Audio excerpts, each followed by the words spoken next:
that was like the original thing. Not, I'm not trying to compare. Like I use the MSN Instant Messenger, which was like kind of the same that thing. That actually just was like the one I next used. thing. I fucked up. Was it? It was MSN. It was. Yeah. Good call. Yep. The little like top of the body with the little head on it, little like light blue color guy. That tiny little window that would open up on your desktop. Yeah. Yeah, I just remember because, back in those days, I had completely forgotten about this, but I had met a girl on Yahoo chat rooms from, like, Kentucky when I was, like, 11 or 12 years old, and, like, we started being pen pals, and she'd send me, like, pictures and stuff, like, over that way. And because I was going to say, I remember with the messenger programs, you would just have your friends there. Kind of, I guess, like how Facebook is now with Messenger, but you'd go on. I remember doing this.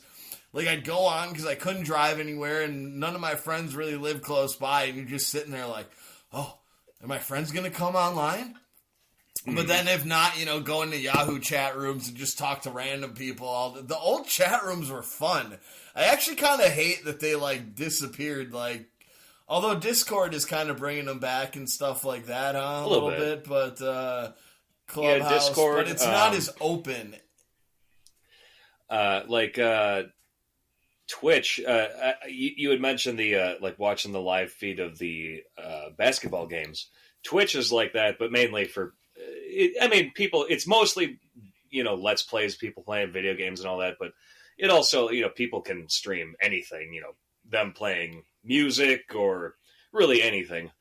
But it's very much the same kind of way. The show I talk about all the time, Levitard show, ever since they left ESPN, they now once in a while they mostly just do a podcast. They used to be like simulcast on radio and TV. So now just to give people like the TV element, like once a month or whatever, they do a Twitch like stream of them doing the radio show even, which is like kind of cool. Yeah. Oh, that's neat. And yeah, it's very interactive, and it is like a kind of a interactive chat room sort of environment. One last thing, just about dating that just sprung to mind since I'm thinking about the yesteryears. I had this long distance, like at the time, she was my heavy air quotes, my long distance girlfriend, but looking back on it, like it wasn't shit. But it was because of MySpace. I don't know how in the world she got my phone number. Maybe I was stupid enough to put it on there at the time, but all of a sudden, I was probably like 12, 13, and I just got a random text message as like my very first Sprint. Like it probably, like, it looked like a jitterbug, like the old people cell phone that they like still sell now. But I got a random text message just saying, "I saw you on MySpace. You're really cute." And within probably like a week, I was just like, "So I love you." Hitting that shit? No, bam, because bam, smacking it. No, her 11 years old. I didn't say well, more like 13, but all the same. Her name was Shelby. She lived in the Twin Oh yeah, Cities, you did say 12 or 13. I was just thinking when I was just pounding pussy when I was 11. I'm kidding, of course. Yeah. Man, I was just pounding these 11-year-olds. But anyway, oh God, I so regret saying that immediately. Yep, that is getting cut out. Like, man, if anything ever happens with this pod, there's going to be people that cut that out and go, "Do you hear what fucking Matt Kaiser said?" Cancel him.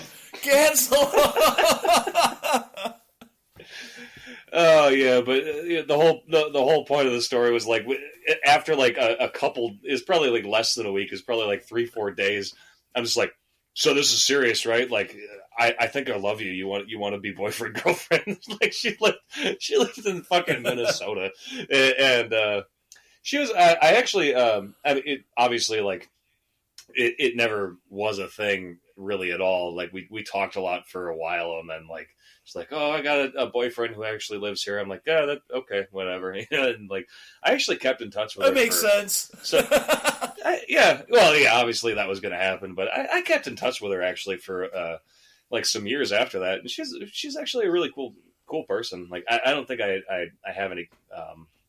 I don't think I have her on Facebook or anything anymore, but yeah, that's how life goes. Early technology.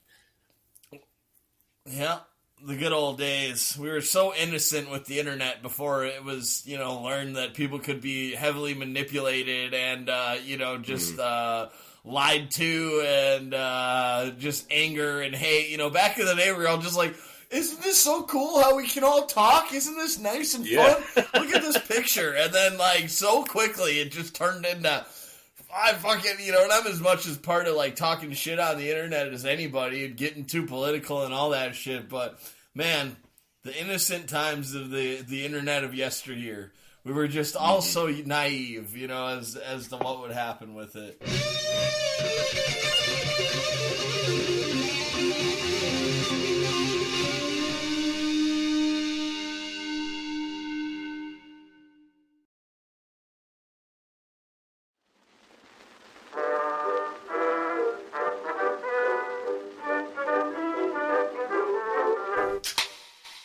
But it's so amazing to me how people can fucking run goddamn fucking lawnmowers and weed whackers and jackhammers and work on shit at 6 in the goddamn morning, no problem. The second somebody plugs in a guitar, people, you're making too much noise. It's the middle of the fucking day. Get over it, right. Okay?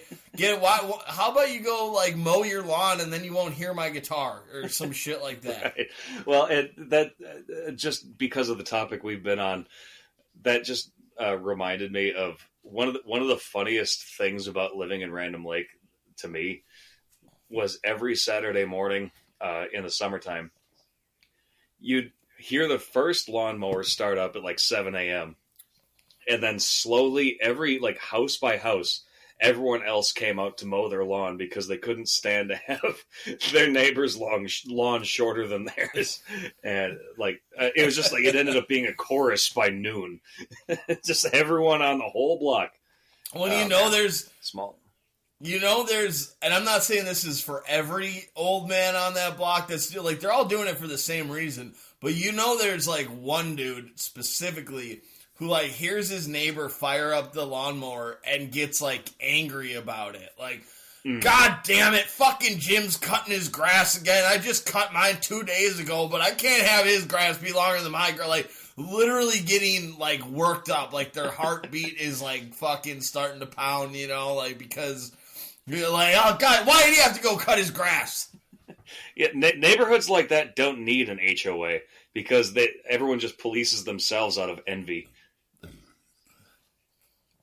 I don't even understand the who in their right mind would drop the kind of money it takes to buy a house and choose to live in a neighborhood where they can tell you what color you have to paint it, what kind of plants you can have in your fucking yard. I just bought a goddamn house. This is my house. This is my fucking property. And I'm going to do whatever the fuck I want with it. After moving to Alaska, I started to find out how, there's a word for it. I'm going to have trouble. Covenants. I think it's called covenants. And so I started, finding out about buying land just to, not that I'm anywhere near doing it, but I will be in the future. And so I started to find out about more and more about it. And not that I'm going to have a sled dog team either. But my old boss had told me once, you got to find a neighborhood that doesn't have covenants if you want to have dogs on it, because they'll put it into your deed that you can't have sled dogs because the neighborhood doesn't want to buy it. And I just can't wrap my mind around that idea whatsoever. I know we got to be respectful to our neighbors. I know that, you don't want just a piece of shit house in the middle of a nice neighborhood. It brings everybody's property value down, yada, yada, yada. But this is my house. This is my land. Get the fuck out of here trying to tell me what I can and cannot do on it. Fuck you. Absolutely. One of the better things that I've seen on social media in a while is you are, even in a lot of HOAs and all that, you're allowed to put up bat houses, like as big as you want, basically, like as big as you want it, as long as it's on your property. Because it's like an aviation house, it's like considered, it's like under the same regulation as like a birdhouse, basically. And they can't legally cannot tell you have to take it down because bats are a protected species. So you can just have a bat house, and that's pretty cool. Like I think that's pretty awesome. Like you'll never have a problem with mosquitoes, I'll tell you that. Oh yeah, I thought you were gonna say that people were making like giant ass like livable tree houses, and then just saying that they're like fucking bat houses, so that they could have like more on their property. Oh no, that's a bat house. And then they got like, yeah, exactly. And then they got like a mannequin, I was gonna say, with the Batman fucking costume on. Like, oh man, one more piece of kind of tying in with urban living, or not urban living. Why the fuck did I say that? Rural living is what I meant to say. Quite the opposite. So I one of my stops on my route today is to this vet clinic that is up in Kiel, which is a very rural town, somewhat northern Wisconsin. And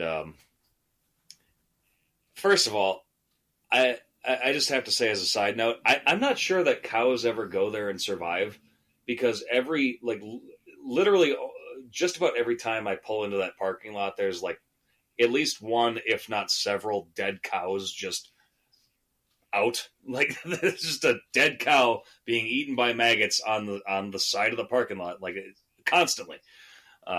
What? Yeah, which I know is not a positive advertisement for their particular business.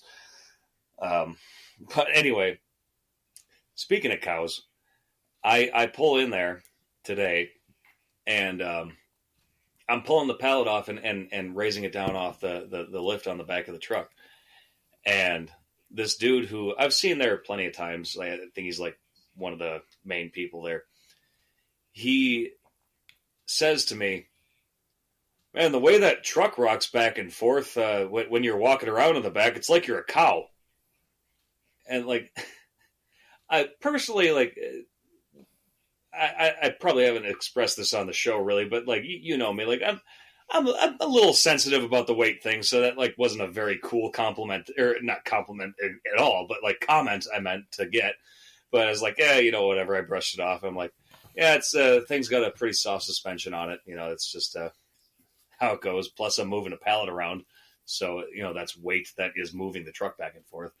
So after I say, I don't think he's trying to be a dick, but that, you know, he just made that comment. But his follow-up comment was after I said, "Yeah, well, the truck's got a pretty soft suspension on it." He's like, "Yeah, either that or you're like 600 pounds." Like, do I look 600 pounds? Like, you fucking asshole. Like, I didn't say that to him, but I'm like, what is your deal, man? Like, I think you're being sensitive. I think you're being sensitive here. I think it's one of those things where I get being taken aback by the initial comment, but I feel like when he says it's like you're 600 pounds, that's him trying to back up from sounding like an asshole, because you're clearly not 600 pounds. So by him saying that he's using a number that is so far out of whack, it's not like you said it's like you're 300 pounds, which could be like, you know, which you're not, but could be closer to the truth. He used a number that's so enormous, you know what I mean, that you're supposed to understand that he didn't mean it that way. Right. No, I get that. So, like, I didn't take that much offense to it, but it also did stick with me. It's like, the way you're rocking that truck back and forth, it's like you're a cow. I'm like, fuck you, man.